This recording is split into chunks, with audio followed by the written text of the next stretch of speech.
Sidian wants to know, what are your thoughts on the durability and longevity of the RaceDayQuads backpack? I know you did a review of it.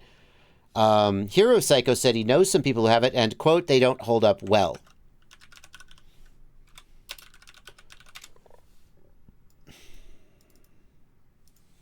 Let's take a look at this. This is the RaceDayQuads FPV backpack. I did review it. It has undergone some revisions since I reviewed it. That was years ago when it first came out. They are continually trying to improve it. So some of the things I might have criticized or complained about or suggested in the video may have been fixed. I'm just telling you that if you go back and watch my review of this backpack, it hasn't been updated and the backpack has changed a little bit. What RaceDayQuads have done here is deliver a FPV-focused backpack at a really low price point, $80. Now, that's a low price point for an FPV backpack, not for a backpack in general. So if we look at this, we can see that we have many things that FPV backpacks are expected to have, like Velcro dividers, customizable dividers, lots of individual pockets, right? So you can organize your stuff. This is a solid backpack at about half or less the price of most of their FPV backpacks. But they obviously had to save money somewhere. And like, I think I wouldn't be surprised to learn from people who've had it for a few years that it didn't hold up as well as they might have hoped. Now, every time I talk about this backpack, which isn't that often, but I have talked about it in the past, someone out there says, what are you talking about? I've had it for years. It's amazing. And that's probably true for that person. You can see here, it's not like it's, you know, really thin, crappy plastic. It's this knit, whatever, I don't know what to call it. So it's a solid backpack, but when you sell that custom, like, it's just RaceDayQuads developed and made this. Like, Tyler didn't hand sew it. Oops, sorry, wrong scene. Tyler didn't hand sew it. They contracted with a manufacturer, presumably in China, to make it for them. But unlike the HDLRC backpack, which some people in my comments said, oh, you can buy that exact backpack in China, or just off the shelf. And I don't know if this is true, but some of my commenters said that that's not a backpack that HDLRC developed on their own. That is a sort of off-the-shelf product that HDLRC found in China and then said, oh, we'll sell it to the FPV market.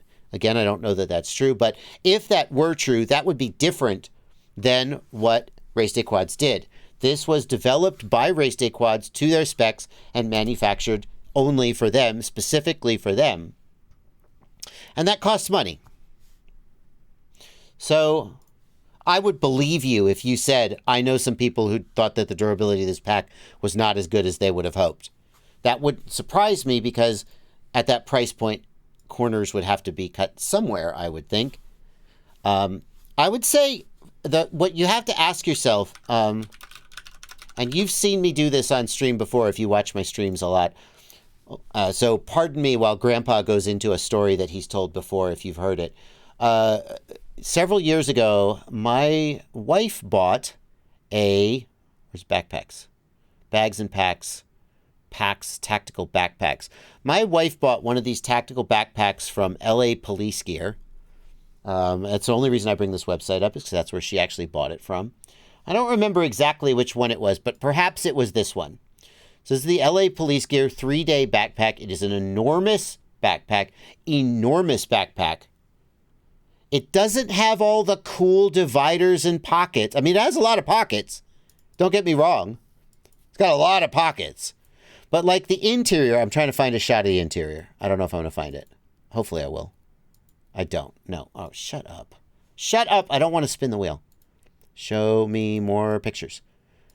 There we go. There's a picture of the interior. So the interior doesn't have all the dividers and pockets, but it is a bomb-proof backpack. Like 3 years later, and it's as still good as basically the day she got it, and it's $55. So I think that if you are thinking about getting an FPV backpack, then you should either say, I'm going to go to the $200 price point, and I'm going to get the iFlight bag, or maybe not the iFlight bag, maybe something else. But I'm going to be at the $200 price point because that's the minimum to get like a really good quality custom bag like that.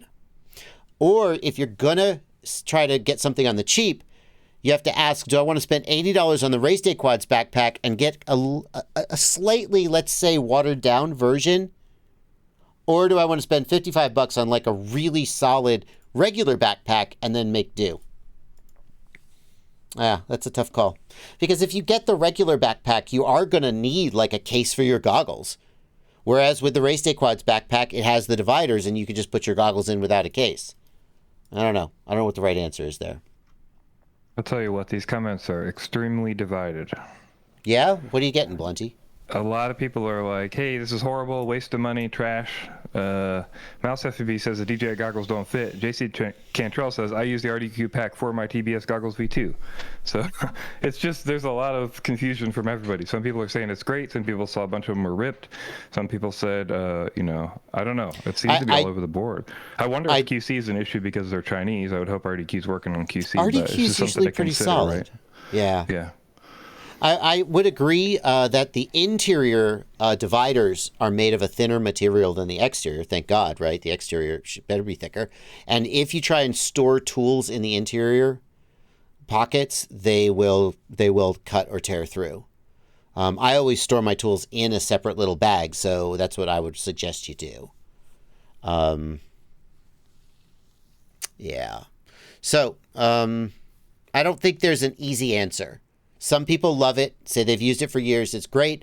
Other people are really mad at it and think it sucks. And I guess what I would say is you should pay attention to the complaints that people have and see if those resonate with you. Or if you're like, yeah, this guy's just a whiner. I'm talking about you, Mouse FPV. No. Yeah.